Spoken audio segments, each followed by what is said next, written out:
When he seen her flat ironing her hair, dressed and ready to go hang out with her friend, he was like, "You're not going anywhere." He said, "You're not going anywhere. Today is the day." And then that's when he went and got the gun and he pulled it out on her. My niece, who was here at the time that it happened, she called my phone and she told me that her dad had killed her mama. Jameka Williams, a mother of 4 whom she cherished deeply, exuded a vibrant spirit, unwavering diligence, and remarkable intelligence. Her maternal devotion knew no bounds as she tirelessly ensured their well-being and did everything within her power to steer them toward a prosperous future. Her role as a committed mother and a cherished confidant among her friends were among the qualities that set her apart. While Jameka ardently pursued her dream of seeing her children's aspirations flourish, she bore a heavy burden from her past. Her ex-boyfriend and the father of her 2 youngest children, the 40-year-old Christopher Levels. Regrettably, the sinister rants of Levels, fixated on ending Jameka's life, would tragically materialize. Welcome to the American Crime, Femicide channel. Please like, subscribe, watch, and hit the notification button for future uploads. My sister was like my best friend.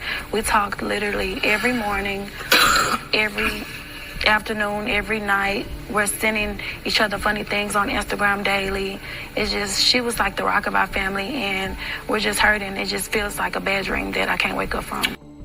38-year-old Jameka Williams stood as the proud mother of 4 children, for whom she bore the sole responsibility as their provider.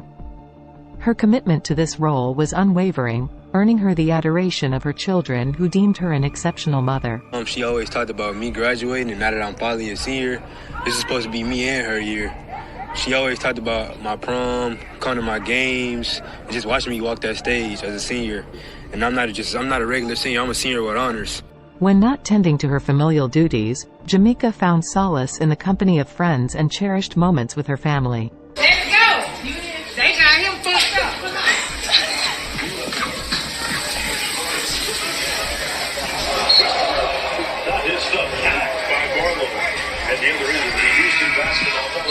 Where my goddamn blade at, too? Your blade? Yeah, I'm a colored motherfucker. What blade is, Papa? He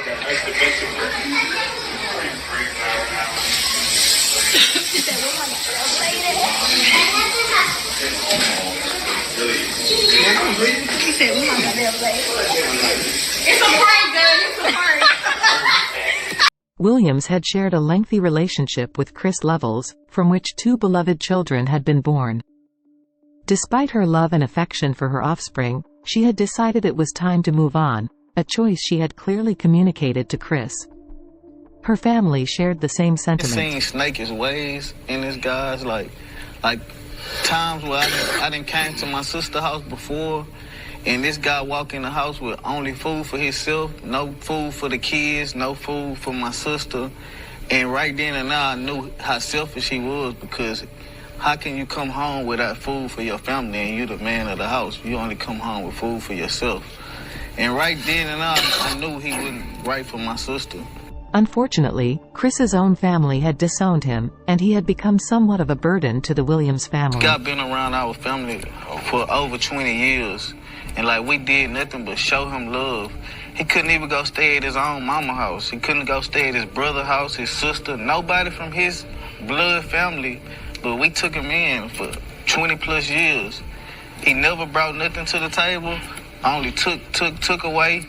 He probably still owes us money to this day. But while their relationship had experienced its share of on and off moments in recent years, Jameka was resolute in her decision to break free.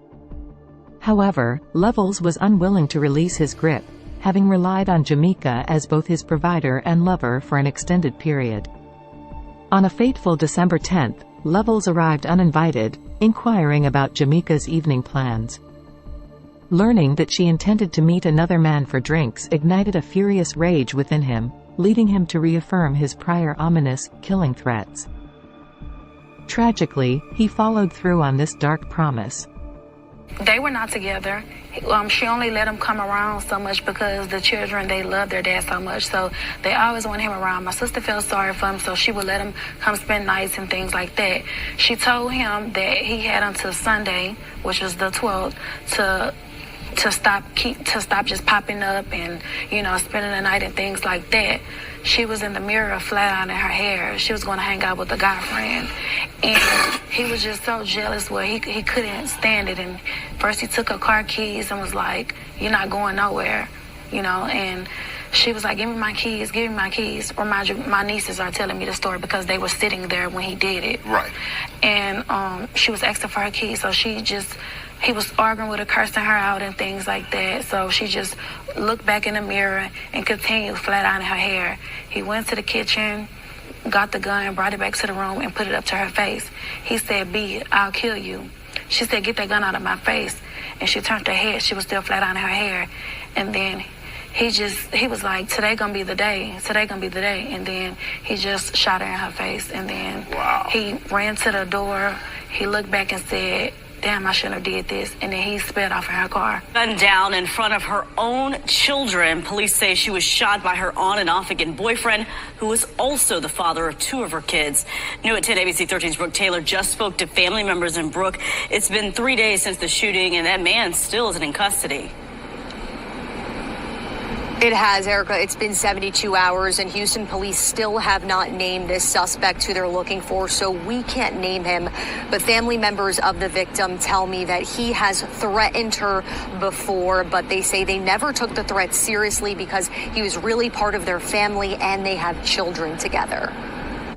The door wide open, inside a Christmas tree shining. Well, outside, police put up crime tape around the home. Jameka Williams got a frightening call from her 14-year-old niece revealing the horror that just happened. And she stated, "My daddy just killed my mama." 38-year-old Jameka Williams was shot and killed in her bedroom at her home on Bird Run Drive in Southwest Houston in the Missouri City area on Friday. Police say she was shot by her boyfriend who fled, and he's been on the run since. Jameka has 4 children, and together they have 2. Her family says 3 of the kids had to watch it happen. It hurts because of the fact that the kids had to experience a traumatic incident like that, and those are the last memories that they'll see of their mother. Jameka says the 2 have been on and off since high school, and recently they were broken up.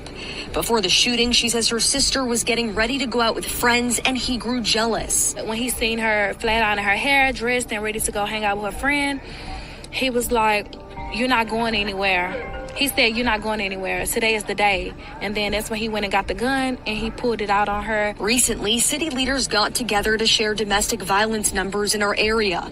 The police chief says 18% of murders are domestic violence related. The risk of homicide increases 5 times if there are guns in abusive households. If a guy or girl is telling you they will hurt you, they will kill you, they don't want to see you with anyone else, I would say leave after the first sign. Her children now trying to process the loss and what they had to witness.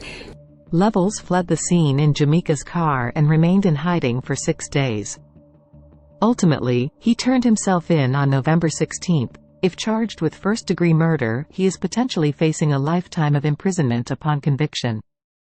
Chris's arrest provided little solace to the deep wounds inflicted upon Jameka and her family. 4 children were now left without their mother, provider, and protector, leaving the Williams family in the depths of despair and raising their voices against the scourge of domestic violence. In the face of a volatile relationship, they implore others to find the strength to leave.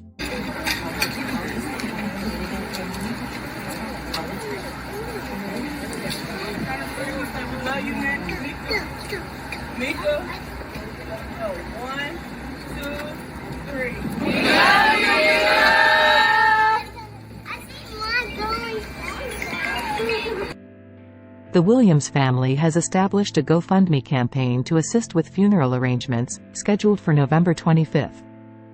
As they mourn the loss of a mother, daughter, sister, aunt, and cherished friend, they seek solace in the thoughts and prayers of others. Rest in peace, Jameka Williams.